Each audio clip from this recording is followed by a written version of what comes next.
Online ক্লাসে সবাইকে স্বাগতম।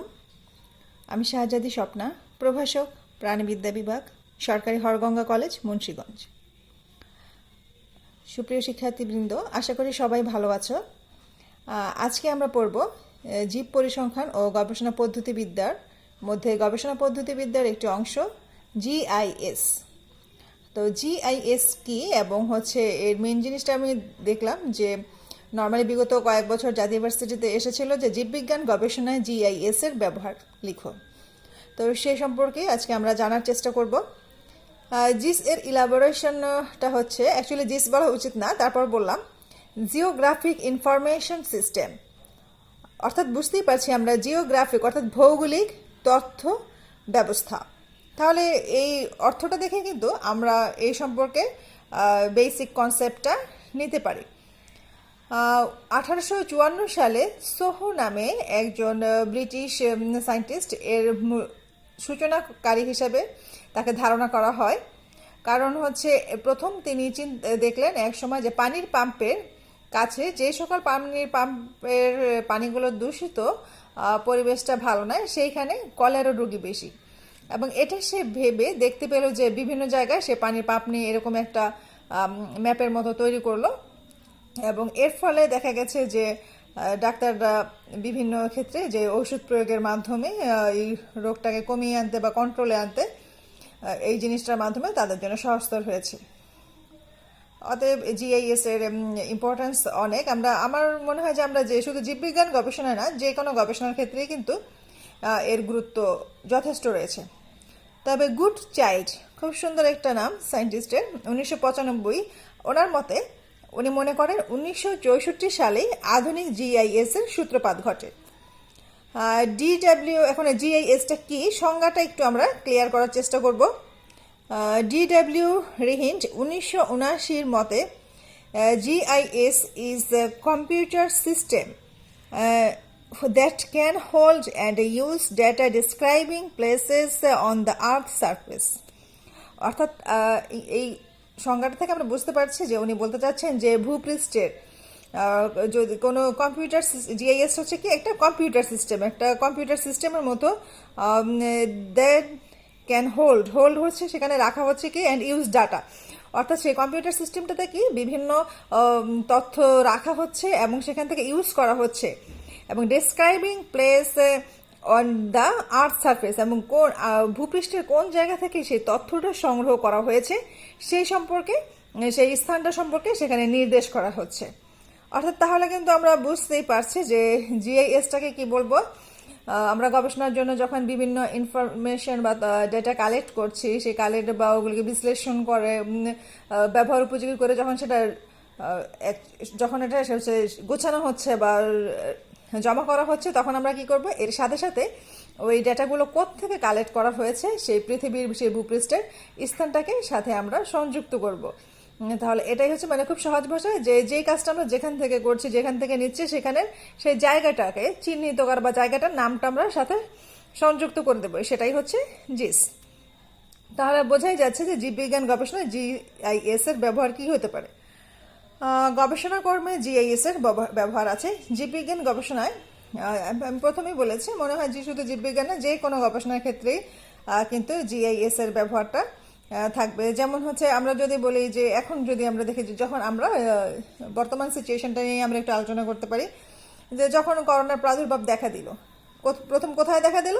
চায়নাতে। চায়নার পর থেকে নর্মালি চায়নাতে ওইখান থেকে হুয়াই প্রদেশ, তারপর সেই প্রদেশের আশেপাশে, অর্থাৎ কি এখানে কিন্তু একটা ভৌগোলিক অবস্থানটাকে ফিক্সড করা হচ্ছে। সেখানে কি করছি আমরা, যে যদি ওই যে জায়গায় প্রথম পেলাম সেখান থেকে কিভাবে ছড়াচ্ছে, অবশ্যই তার আশপাশের এলাকাগুলোতে ছড়াবে। এখানেও কিন্তু আমরা জিআইএস এই সিস্টেমটাকে পরবর্তীতে ইউজ করেছি। কারণ এখন আমি প্রথমে কিভাবে ইউজ করব, কারণ জিআইএস সিস্টেমটাই আমাকে আগে ইনপুট দিতে হবে, ইনপুট দিব, আমরা ইনফরমেশনগুলো রাখবো, তারপর আমরা সেটা ইউজ করব। অর্থাৎ ভৌগোলিক অবস্থানের ভিত্তিতে কোনো অঞ্চলে কি ধরনের গবেষণা প্রয়োজন সেটাও কিন্তু আমরা জিআইএস এর মাধ্যমেই জানতে পারি।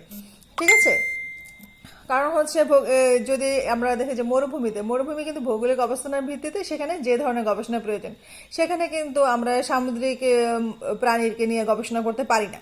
অর্থাৎ এখানে কিন্তু যে গবেষণাটা কি ধরনের হবে, কিসের উপর হবে, সেক্ষেত্রে জিআইএস অর্থাৎ জিওগ্রাফিক ইনফরমেশন সিস্টেম মোস্ট গুরুত্বপূর্ণ ভূমিকা পালন করছে।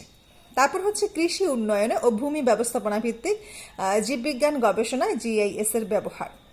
অর্থাৎ কৃষি উন্নয়ন ভূমি ব্যবস্থাপনা, এক্ষেত্রেও তো জিআইএস অবশ্যই লাগবে। কেননা হচ্ছে যখন আমরা ভূমি ব্যবস্থাপনা করব সেক্ষেত্রে কিন্তু যে ভূমির ব্যবহার, জরিপের ক্ষেত্রে জিআইএস প্রযুক্তির ব্যবহার করে কিভাবে উপাত্ত ভাণ্ডারটা তৈরি করা যায় সে সম্পর্কে আমাদের অবশ্যই রেডি করতে হবে। এবং এই জিআইএস এর মাধ্যমে কিন্তু দেখা গেছে যে আমরা কৃষিক্ষেত্রে বুঝতে পারবো, যদি রেডি করা হয়, যে কোন জায়গাটা উর্বর, কোন জমিতে কোন ধরনের ফসল ফলানো যাবে। কারণ সব ফসলে কিন্তু একই ধরনের জমিতে চাষ করা যায় না। তাছাড়া হচ্ছে যে এলাকাটা আমরা শনাক্ত করব জিআইএস থেকে নিব, সেখানে কিন্তু আমরা অবশ্যই সেখান থেকে পাবো যে আবহাওয়াটা কেমন, বৃষ্টিপাত কেমন, এই ধরনের ইন ডিটেলস তথ্য আমরা পেলে কিন্তু বুঝতে পারবো যে এই ওয়েদারে এই ধরনের শস্য বা গাছ হচ্ছে রোপণ করা যেতে পারে। অর্থাৎ বোঝাই যাচ্ছে যে কৃষি উন্নয়নে এবং ভূমি ব্যবস্থাপনাতেও কিন্তু জিআইএস গুরুত্বপূর্ণ ভূমিকা পালন করছে। এবং এই গবেষণার মাধ্যমে কিন্তু হচ্ছে জমির উর্বরতা, তারপর হচ্ছে পানি নিষ্কাশন ব্যবস্থা কোথায় কিভাবে করা যাবে সেই অনুযায়ী নকশা, মানচিত্র ইত্যাদি তৈরি করা হয়ে থাকে। তারপর 3 নম্বর আমরা পয়েন্ট দেখছি পরিবেশ জীববিজ্ঞান গবেষণায় জিআইএস এর ব্যবহার। আসলে পরিবেশটা কি? পরিবেশটা হচ্ছে আমরা ছোটবেলায় একদম যে সংজ্ঞাটা পড়েছি সেটাই কিন্তু পরিবেশ। আমাদের চারপাশে যা কিছু আছে, জীব জড় যাই আছে, সব মিলে পরিবেশ। এবং এই পরিবেশের মধ্যে কিন্তু একটা ইন্টারাকশন হয়, হচ্ছে যেমন আমরা যেহেতু আমরা অনেক বড় ক্লাসে এখন আসছি, এখন সেই 3-4-এ নেই। এই পরিবেশের মধ্যে যে জীব জড় উপাদানগুলো আছে এগুলোর মধ্যে কিন্তু জীব জড়ের মধ্যে একটা ইন্টারাকশন হচ্ছে। এবং সেই ইন্টারাকশনের মাধ্যমে কিন্তু আমরা কি করতে পারছি, ওদের বাস্তু সংস্থাটা যে গড়ে উঠছে সেই সম্পর্কে ধারণা পাচ্ছি। এবং যদি আমরা কোনো জিআইএস থেকে কোনো অঞ্চলের ভৌগোলিক অবস্থা সম্পর্কে জানতে পারি, তাহলে সেইখানে কোন ধরনের জীব থাকতে পারে, তাদের মধ্যে কী ধরনের ইন্টারাকশন হতে পারে এবং ওই পরিবেশে কিভাবে কী ধরনের গবেষণা করা যাবে সেটা নিয়েও আমরা ধারণা পাবো। বনজ সম্পদ ব্যবস্থাপনা গবেষণায় জিআইএস এর ব্যবহার। হ্যাঁ, এখানেও তো গুরুত্বপূর্ণ ভূমিকা পালন করছে। কারণ হচ্ছে যে কোনো একটা আমরা কিন্তু ম্যাপের মাধ্যমে অনেক সময় আমরা জানতে পারছি, বা সেটাকে আমরা জিস বলছি, যে জানতে পারবো যে কোন জায়গায় কোন বনভূমিটা ভালো হবে। এবং কোনো বনে কিন্তু শুধু বন না, আমরা কিন্তু ইচ্ছে করলে যেহেতু জুলজির এরকম একটা পয়েন্টও আমরা দিতে পারি যে প্রাণীজ সম্পদ ব্যবস্থাপনা গবেষণা। কারণ হচ্ছে প্রাণীগুলোও কিন্তু ক্ষেত্রে বিশেষে কিছু কিছু এনিমেল হচ্ছে কিছু স্পেসিফিক এলাকাতে পাওয়া যায়, সব এলাকায় পাওয়া যায় না। এবং বা এলাকার ওয়েদার, আবহাওয়া, জলবায়ু কোন ধরনের থাকলে সেখানে, যেমন এখন আমরা যদি চিন্তা করি যে সাদা ভাল্লুক নিয়ে আমরা হচ্ছে গবেষণা করব, তাহলে আমাদের কিন্তু অবশ্যই বরফাচ্ছাদিত এলাকায় যেতে হবে, তাই না? তো সেখানে আমরা কিন্তু যে মরুভূমিতে গিয়ে সেটা খুঁজলে পাবো না। এখন মনে হতে পারে হ্যাঁ, তো আমি এমনিই জানি, তো জিআইএস এর প্রয়োজন হয় না। এটা আসলে বোঝানোর জন্য সবচেয়ে সিম্পল হচ্ছে একটা উদাহরণ দিলাম, কিন্তু আসলে কিন্তু এই ধরনের আরো অনেক খুঁটিনাটি আছে যেগুলো আমরা জানি না। সেই ক্ষেত্রে আমরা জিআইএস এর সহযোগিতায় সুন্দরভাবে সেই সম্পর্কে ডিটেলস গবেষণা করতে পারবো ইনশাল্লাহ। তো সবাই ভালো থেকো, আল্লাহ হাফিজ।